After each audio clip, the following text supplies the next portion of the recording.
Bonjour et bienvenue dans la leçon numéro 8, Psychologie gagnante, 10 leçons pour préserver son capital financier et mental. Aujourd'hui, on va découvrir une chose qui est très importante, c'est que la majorité a tort.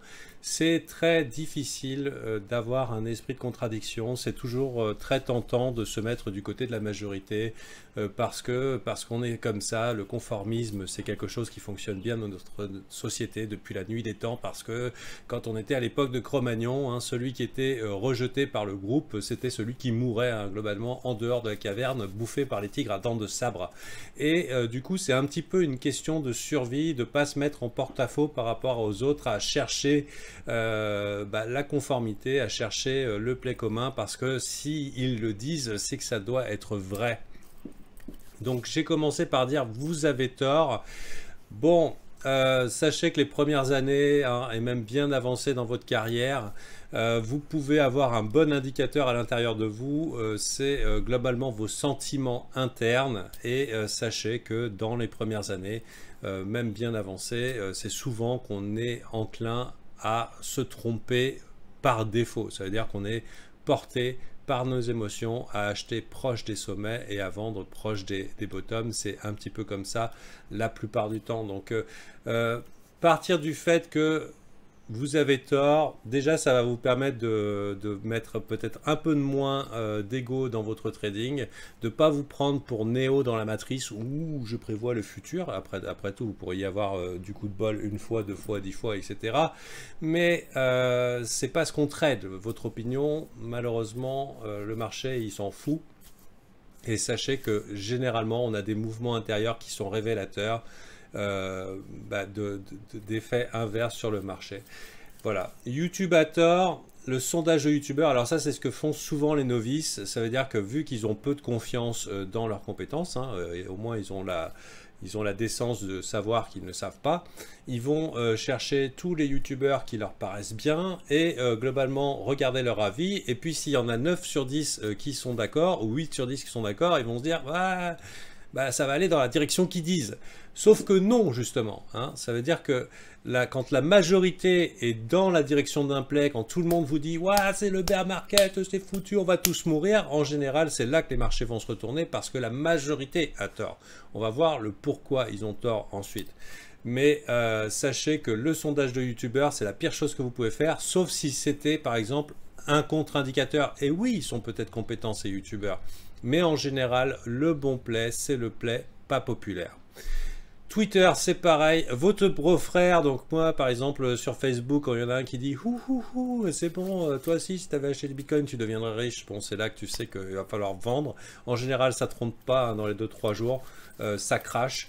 Donc votre coiffeur, bon, on dit souvent les coiffeurs, les taximans, quand ils commencent à donner des conseils d'investissement, en général c'est une alerte. Malheureusement, il faut savoir que Monsieur Tout le Monde n'est pas, Monsieur Tout le Monde on veut pas qu'il gagne. C'est pas fait pour, c'est fait pour faire gagner des professionnels qui ont 10-20 ans de métier, des outils avancés, des attitudes de professionnels, des mecs qui quand ils vont prendre un trade, c'est pas un mec tout seul derrière son écran, mais c'est une équipe avec un gestionnaire de risque, un exécutant, des analystes, etc. Donc c'est un métier où il y a de l'argent à se faire, mais c'est pas pour que Monsieur Tout le Monde s'en mette plein les couilles. Les gens ils sont là pour se faire plumer, je veux dire, c'est clair. Donc ma mère a raison. Alors il existe comme ça des gens qui ont du flair, la femme d'un tel, ma maman, il y a des gens comme ça. Bon, malheureusement c'est pas statistiquement vérifié, mais il y a des cas exceptionnels de gens qui sont bien alignés sur les marchés, qui ont une bonne intuition. Et ben écoutez, tout compte, je dirais, mais bon, c'était juste pour la blague. Maintenant, pourquoi la majorité a tort? C'est parce que c'est un zero-sum game. L'argent ne se fabrique pas dans les marchés. Pour qu'il y ait un gagnant, pour qu'il y ait des gens qui gagnent beaucoup sur les marchés, il faut qu'il y en ait beaucoup qui perdent. Ça veut dire que ce qui a été vendu ici en quantité, il a fallu que ça soit vendu à une quantité, à une grande majorité de futurs perdants qui revendront plus bas. Et pour pouvoir vendre ici en grande quantité, il fallait que personne n'ait acheté ici. Donc c'est un zéro-sum game. 1 moins 1 égale 0. L'argent, il sort pas, il sort des perdants. Hein. Donc c'est aussi un milieu extrêmement compétitif. Je sais que c'est très difficile. Il y en a, ils arrivent là-dedans dans le trading parce que voilà, ils sont gentils, ils ont mérité leur place au soleil, on sera tous riches ensemble, copains. Non. Non, ceux qui vont tirer leur épingle du jeu, c'est ceux qui vont être meilleurs que les autres. Quand il y a une compétition un marathon ou quand il y a des compétitions d'athlétisme, ils n'arrivent pas tous à la ligne d'arrivée en se tenant la main et dire on sera tous premiers. Non, il n'y a qu'une médaille d'or. Il n'y en a qu'un qui s'en met plein les fouilles et les autres qui se tapent les autres places. C'est un concours de stratégie. Ça veut dire que si la majorité est d'accord pour dire que ça va aller dans une direction, eh ben, par exemple, tout le monde, par exemple, trade des W bottom. Eh ben, si c'est une information que moi, en tant que gros poisson, j'ai... Quoi? Il y a 99% des gens qui achètent ici? Mais dis donc, mais c'est super. Je me retrouve avec 99% de pigeons qui vont pouvoir acheter au niveau exact parce qu'ils traitent tous la même stratégie. Donc, concours de stratégie. Et d'un coup, on se dit, mais les W patterns, ça marche pas. Mais non, c'est pas ça, mon gars. C'est que c'est trop prévisible dans ce cas-là. C'est-à-dire que le mec qui a acheté ici, va vendre ici, il peut avoir 1 ou 2 coups d'avance sur ses adversaires. Et le défi pour les acteurs les plus aguerris, donc ceux qui ont un vrai avantage sur le marché, donc globalement, vous jouez au poker avec des gens. Ces gens, ce sont les patrons d'échange, ce sont les market makers. Ils savent où sont vos points de liquidation, ils savent où sont vos stops, ils savent à quelle quantité ils vont pouvoir avoir du volume à tel endroit. Leur but à eux, c'est pas de deviner où le marché va aller, puisque c'est eux qui décident où le marché va aller. Vous jouez au poker contre des gens qui voient vos mains. Et qui voient non pas seulement vos mains, mais la main de 100 000, 200 000 personnes. Leur job, c'est pas de savoir pour aller d'un point à un autre, parce que de toute façon, il n'y a pas d'autre défi que de s'en faire le max possible.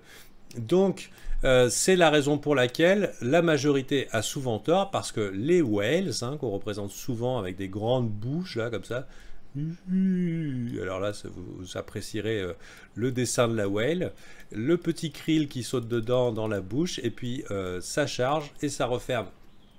Leur job, c'est de récupérer le volume. Pour récupérer le volume, il faut aller à contresens de ce que la majorité va faire. Et c'est aussi pour ça que la plupart du temps, dans les journaux, les médias, CNBC, Forbes, Bloomberg Crypto, etc., quand ils vous annoncent que ça va cracher, c'est déjà fini parce que eux, ils sont payés par des gros poissons pour créer de la liquidité, pour créer ou générer une panique. Par exemple, le truc se cache la gueule de 30% et là, d'un coup, ils vous annoncent « Ouais, ça va se cracher de la gueule de 30%. » Le truc qui a déjà eu lieu. Hein.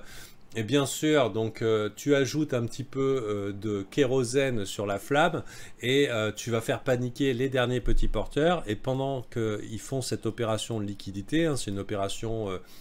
dire bon bah vous arrangez, vous démerdez, les mecs c'est des pigistes, vous dites que ça va aller à zéro et puis eux ça leur permet de charger leur bague. Comme par hasard le prix bouge plus au moment où ça sort dans la news et ça reverse exactement de l'autre côté. C'est comme ça que ça marche. Leur avantage c'est d'avoir du volume et pour avoir du volume il faut y avoir des pics de liquidité.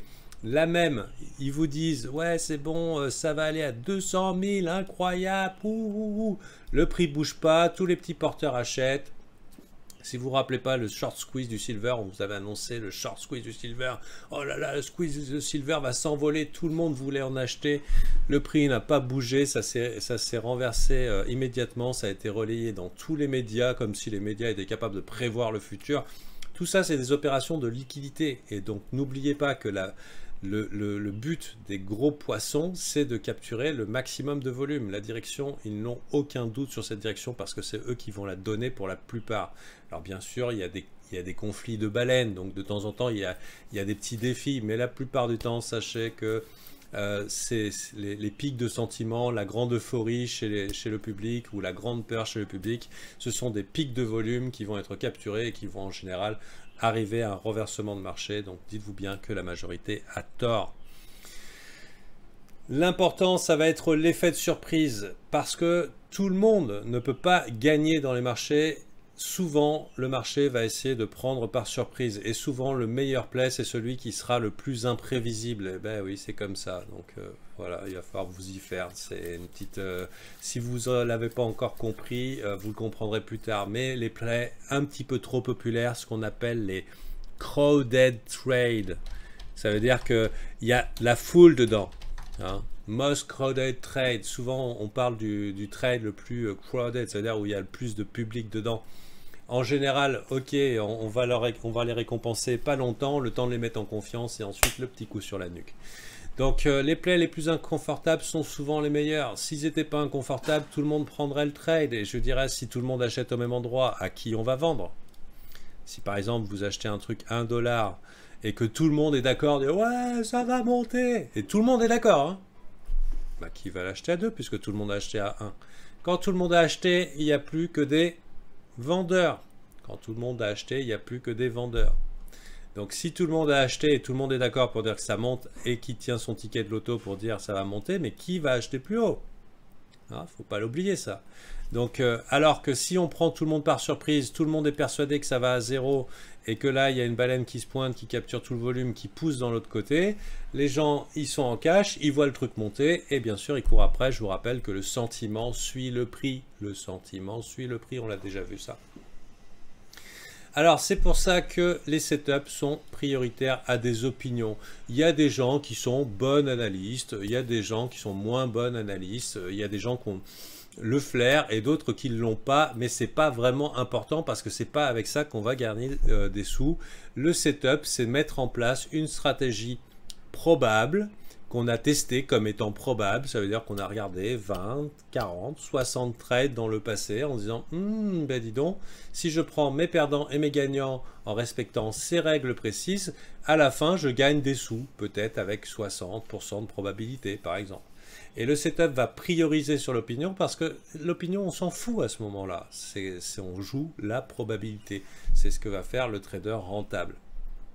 Et le sentiment est un indice, c'est-à-dire que si vous avez un setup, mais qu'il est difficile à prendre, oh là là, purée, ma stratégie me dit de prendre ce setup, mais oh là là, qu'est-ce que j'ai pas envie, eh ben c'est une bonne indication que potentiellement c'est un bon trade. Ça veut dire qu'il va donner un truc très avantageux. Alors que en général, quand on est très confortable, ah ouais, ce setup je vais le prendre, c'est là que il va malheureusement flancher. Ça ne manque pas. Ça ne veut pas dire qu'il faut pas prendre certains ou prendre certains. Le job, c'est de prendre ses setups, c'est de suivre sa stratégie. Donc, mais sachez-le que le sondage de youtubeur ne vous emmènera nulle part. Hein. L'avis d'un tel ou d'un tel ne vous emmènera nulle part. La seule chose qui vous emmènera quelque part, c'est de définir vos règles et d'agir selon non pas des opinions, mais une stratégie éprouvée. Et maintenant, vous savez pourquoi, parce que il y a du volume à capturer et que le volume est capturé quand tout le monde est d'accord dans une direction pour ensuite renverser et faire un maximum de volume dans la direction opposée. Parce que tous ceux qui ont vendu là, ben, il faut qu'ils aient de l'argent disponible pour acheter plus haut quand ils n'y croient pas. Et après, quand ils ont vu que le marché allait dans une direction, le sentiment a suivi le prix, ah, c'est là qu'ils courent après. Hein, bien sûr, quand c'est pas cher, personne n'en veut. Quand c'est très cher, tout le monde en veut. C'est déjà vu. En tout cas, petit rappel, et j'espère que ça vous a plu. Il reste encore 2 leçons, et merci de m'avoir suivi.